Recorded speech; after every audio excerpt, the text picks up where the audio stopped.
morning in front of Guy Gibson. Why were you telling some girl that you were flying last night?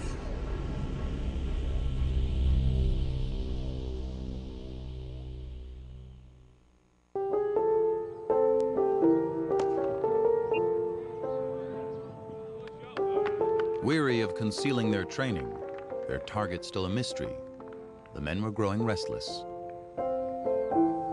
The comments they began to hear from other air crews made them all the more eager to get the mission underway. We were enjoying the war, if you want, with all this low flying that's going along, you know, and the quips that were being made. And they were a bit disgusted coming back from an operation just to learn that we were flying around the country enjoying ourselves. You know? They called us the armchair boys, sitting in armchairs doing damn all sort of thing. Little did they know, the mission date was fast approaching. It was now May. The German reservoirs were filling with spring rainfall, and there would be a full moon in a week's time. Operation Chastise was about to begin. All aircraft from 617 Squadron report to the briefing room at 1800 hours.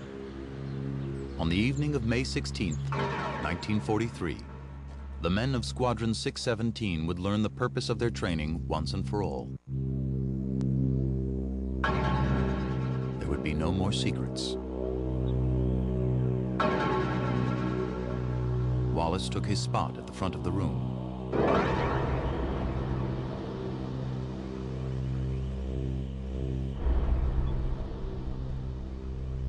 And I turned round to my colleague and said, who's the bloody civilian up there?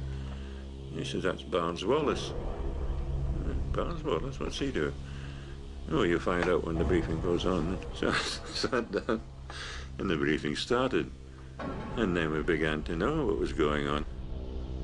In 6 hours, they would board 19 Lancaster bombers that would then be split into 3 waves. After flying 400 miles over German territory at treetop height, dodging enemy fire, they would bomb 6 Nazi dams.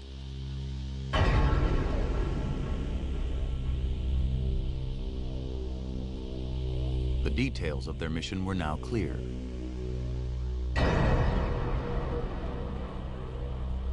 But so were the dangers.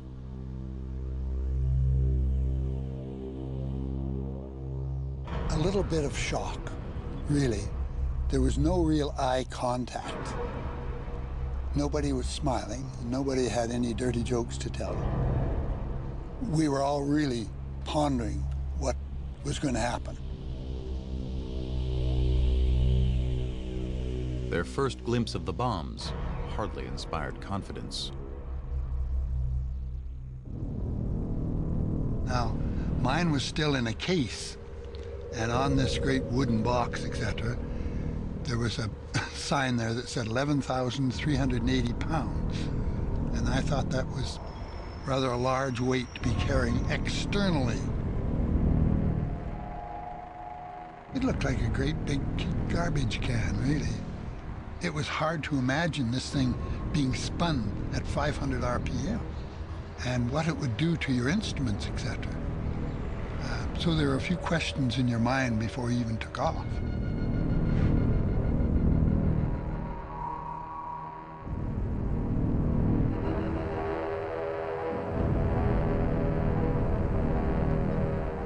At 8 p.m., the men boarded the buses taking them to their planes.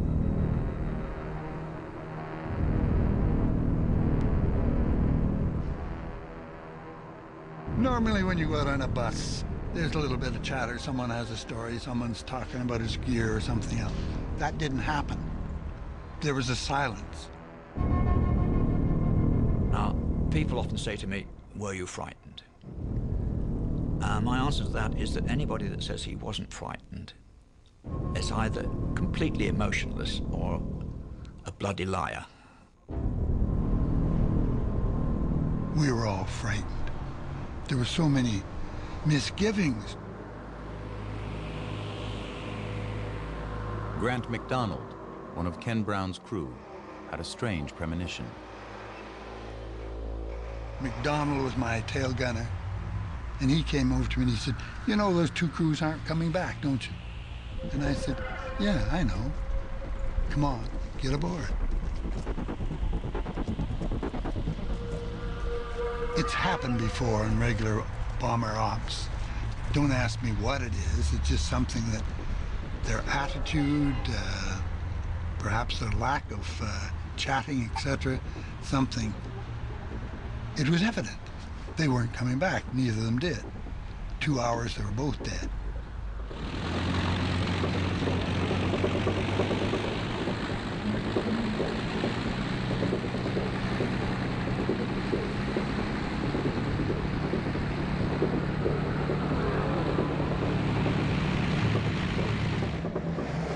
At 9:28 p.m., the first wave of bombers took off and headed across the English Channel.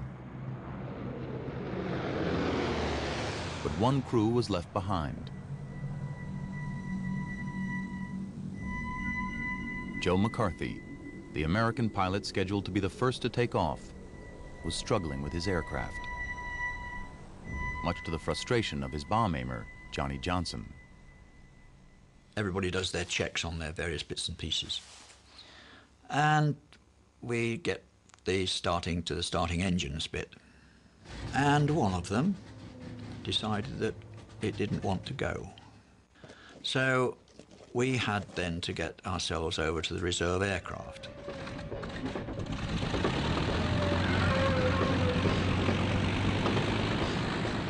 "34 minutes behind schedule, McCarthy would be hard-pressed to catch up. The air crews ahead of him had reached the Dutch coast and settled at an altitude of 100 feet, low enough to make difficult targets for the German ground artillery.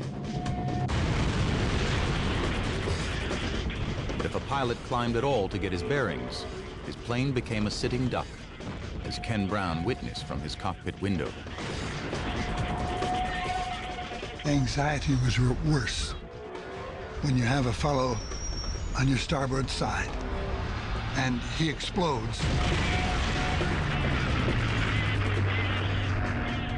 A huge ball of fire, orange, it lit up the whole valley. I saw what I thought was a large road, trees on either side, and I just dove for it and pulled in down in behind the trees. And I went down the road about 20 feet off it. You didn't have much choice. No other place to hide. En route to the dams, Squadron 617 had already lost 3 aircraft. One had struck cables, 2 others had been shot down.